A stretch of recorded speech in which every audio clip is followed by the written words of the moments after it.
The movie is the second installment in the Johnny English comedy spy series. It stars Rowan Atkinson as MI7's clumsy but well-meaning spy. It's a mix of action, comedy, and spy parody. The story begins years after the first film. Johnny English has been disgraced. He went into hiding. He trained in Tibet for redemption. Now he's called back to duty. MI7 needs him again.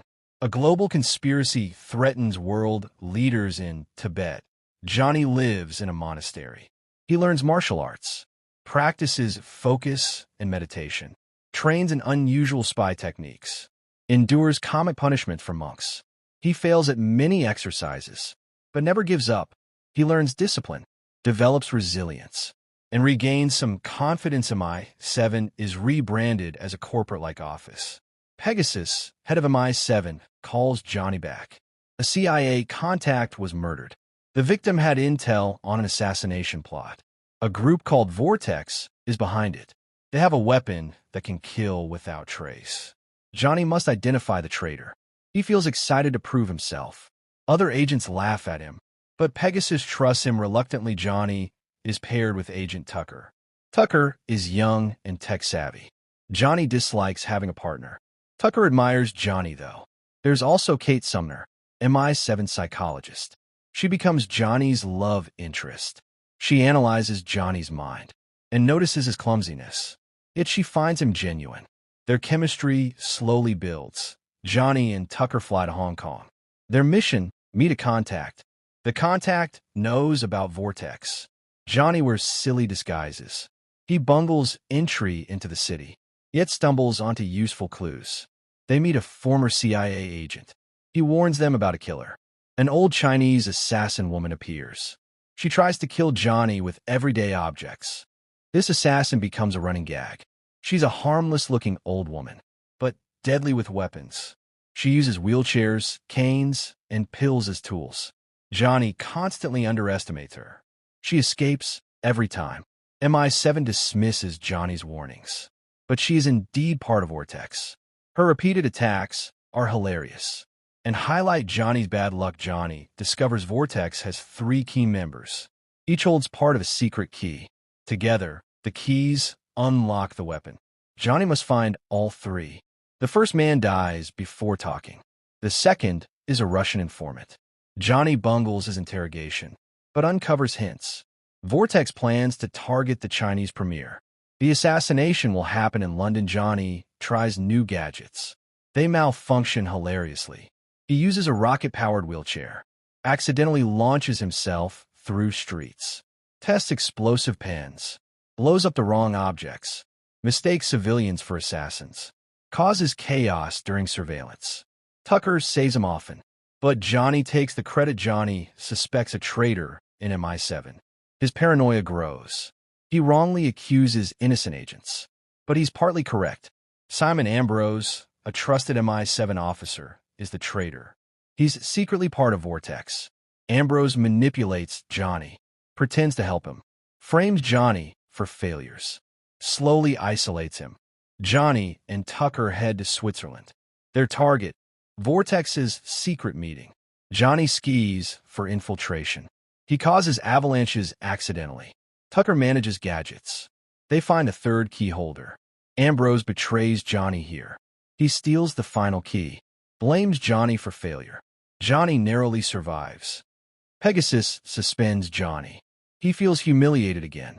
Kate encourages him not to give up. Johnny reflects on his mistakes. He remembers his training, realizes Ambrose is the mole. Nobody believes him. He decides to act alone. Tucker secretly helps him. They plan to stop the assassination. The Chinese premier visits London. A grand ceremony is held. Vortex plans to strike here. Ambrose positions himself perfectly. Johnny sneaks into the event. He disguises himself clumsily, accidentally causes chaos among guards. Pegasus nearly throws him out. Tucker feeds him intelligence. Johnny spots the assassin old lady again. Johnny tries to stop random people, mistakes a waiter for assassin, chases the wrong suspect, trips in front of dignitaries, makes the British PM spill drinks, almost ruins the entire event. Tucker reminds him of Ambrose. Johnny realizes the truth, rushes to stop him. The climax begins. Ambrose has the weapon. He points it at the Chinese premier. Johnny confronts him. Ambrose mocks Johnny, calls him a failed spy. Johnny challenges him anyway. They fight in a tower. Ambrose nearly kills Johnny, but Johnny uses monk training. He turns his clumsiness into advantage. The assassin old woman appears again. She tries to finish Johnny. He dodges her hilarious attacks. Ambrose accidentally gets targeted instead. The old woman flees once more. Johnny grabs the weapon. Ambrose falls to his death. The conspiracy is exposed. Johnny saves the Chinese premier. London's ceremony continues safely. Johnny is hailed a hero. Pegasus reinstates him fully. Tucker gains respect as his partner. Kate admires Johnny's bravery. They share romantic moments. MI7 clears Johnny's name. Newspapers call him the spy who saved London. Johnny feels redeemed, but comedy never leaves him. Final scenes show his silliness again. Johnny prepares dinner for Kate. He tries to cook duck, accidentally poisons himself with wasabi, collapses dramatically. Doctors revive him. Even victory cannot save him from clumsiness. Tucker laughs at his antics. Kate forgives his blunders. The old woman is still at large. Setting up for her return, gag parody of James Bond films. Spy gadgets turn into jokes. Old lady assassin as running gag. Redemption story for Johnny. Loyalty between partners. Comedy in action sequences. Humor through misunderstandings. Satire of corporate style, MI7. Self-deprecating British comedy. Balance of slapstick and clever humor. The movie revived the Johnny English franchise. Fans loved Rowan Atkinson's return.